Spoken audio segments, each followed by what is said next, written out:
सोनं महागलं की लोक समजतात बस फेस्टिवल डिमांड आहे. पण चांदी महागली की अर्थतज्ञ म्हणतात technology is changing, the world is shifting.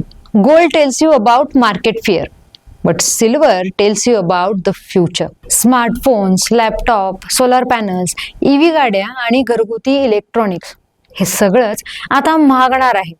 तुमच्या या डिसिजन मागे एका धातूचा मेजर रोल आहे. होय, धातूच, आणि तो म्हणजे चांदी. चांदीच्या वाढत्या बाजारभावामुळे या गोष्टी महाग होणार आहेत आणि त्याचा थेट परिणाम तुमच्या खिशाला सोसावा लागणार. तर नक्की चांदी दरवाढ कशामुळे होते, त्याचा तुमच्या आयुष्याशी कसा संबंध आहे, जाणून घेऊयात आजच्या भागात. नमस्कार, मी गायत्री स्वामी आणि आपण पाहत आहात सकलम. 1979 नंतर पहिल्यांदा चांदीचे भाव गगनाला भिडले आहेत. आज 1 किलो चांदीचा भाव 2,09,076 रुपये आहे. चांदी भावात विक्रमी वाढ झाली आहे. जागतिक बाजारात चांदीचे गणित बदललेले आहे. 2020 मध्ये चांदीची 48% वाढ होती. ती आज 2025 मध्ये 116% एवढ्या प्रचंड टक्क्यांनी चांदीने झेप घेतली आहे.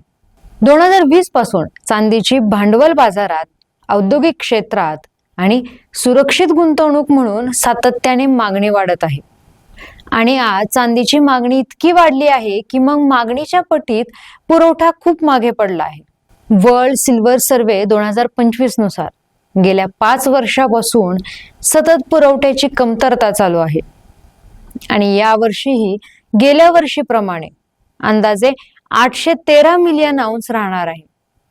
या स्ट्रक्चरल इम्बॅलन्समुळे सप्लाय ठप्प, पण मागणी ही वाढत आहे आणि याच कारणाने चांदीचे दर वाढले आहेत. इथपर्यंत आपण जागतिक चित्र पाहिलं. आता जाणून घेऊयात चांदी सप्लाय मध्ये तुटवडा का आहे. तर चांदी खाणकामाची व्याप्ती मोठी नाही, यासाठी स्वतंत्र खाणकाम अशी केली जात नाही, कारण ते इतर धातूंशी जोडून मिळते. म्हणजे जेव्हा सोनं किंवा तांबं काढलं जातं त्यासोबतच चांदी मिळते.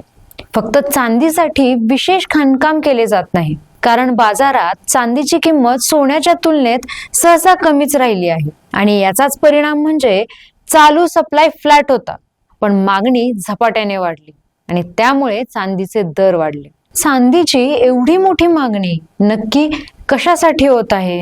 चांदी ही फक्त प्रिशियस मेटल किंवा पारंपरिक गुंतवणूक नाही, तिचा इंडस्ट्रीयल डिमांड हा खूप मोठा आहे. इलेक्ट्रॉनिक्स मध्ये याचा वाढता वापर. चांदी ही सर्वात उत्कृष्ट विजेची कंडक्टर आहे. चांदीची कंडक्टिव्हिटी आणि करोजन रेजिस्टन्स यामुळे त्याचा वापर करणे हे सोपे. त्यामुळे मोबाईल, कॉम्प्युटर, कॅमेरे, प्रिंटेड सर्किट्स या सर्व ठिकाणी चांदी वापरली जाते. एवढंच काय तर मेडिकल उपकरणातही चांदी वापरली जाते.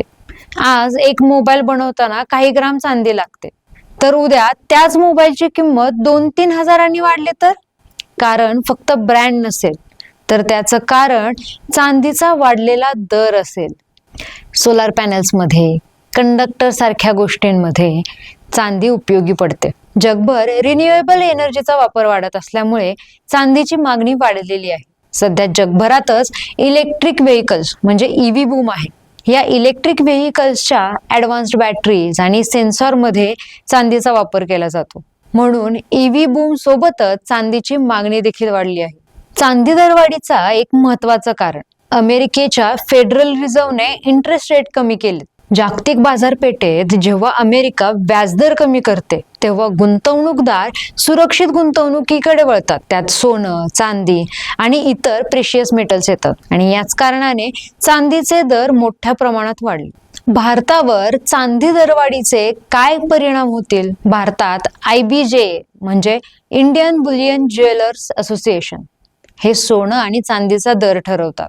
भारतासारख्या देशासाठी चांदी दरवाढ हा काही मोठा रोलबॅक नाही, पण काही महत्वाचे परिणाम होतील. भारतात चांदीला एक भावनिक मूल्य आहे. लग्न, सण, परंपरेमध्ये चांदीचा मान असतो, पण चांदीचा पुरवठा कमी आणि त्यात चांदी दर वाढल्यामुळे चांदीचे दागिने महाग होतील आणि ज्याचा तुमच्या सेव्हिंग्सवर परिणाम होईल. रॉयटर्सच्या मते ऑक्टोबर 2025 पर्यंत भारताने 3,302 टन चांदी आयात केली. भारताच्या एकूण चांदी मागणीपैकी 80% चांदी आपण आयात करतो. म्हणून चांदी दरवाढीचा भार काही प्रमाणात तुमच्या खिशाला सोसावा लागतो. इंडियन इन्व्हेस्टर्स देखील silver ETF, sovereign bonds, physical silver मध्ये मनी शिफ्ट करत आहेत, जे की ग्लोबल मॅक्रो ट्रेंडला पूरक आहे. आणि यामुळे चांदीची डोमेस्टिक डिमांड वाढली आणि याचा परिणाम म्हणजे चांदी दर अजून वाढणार. वॉरन बफे सारख्या लीजन इन्व्हेस्टर यांनी एकेकाळी मोठ्या प्रमाणात चांदीमध्ये गुंतवणूक केली होती, कारण त्यांच्या मते ज्या गोष्टींचा प्रत्यक्ष उपयोग आहे त्याला दीर्घकाळ मूल्य असतं. चांदी दरवाढ ही अशीच राहणार आहे का? चांदीचे भविष्य काय? तज्ञ काय सुचवतात? तर सिल्वर इन्स्टिट्यूट नुसार 2026 पर्यंतही हे स्ट्रक्चरल डेफिसिट चालू राहण्याची शक्यता आहे.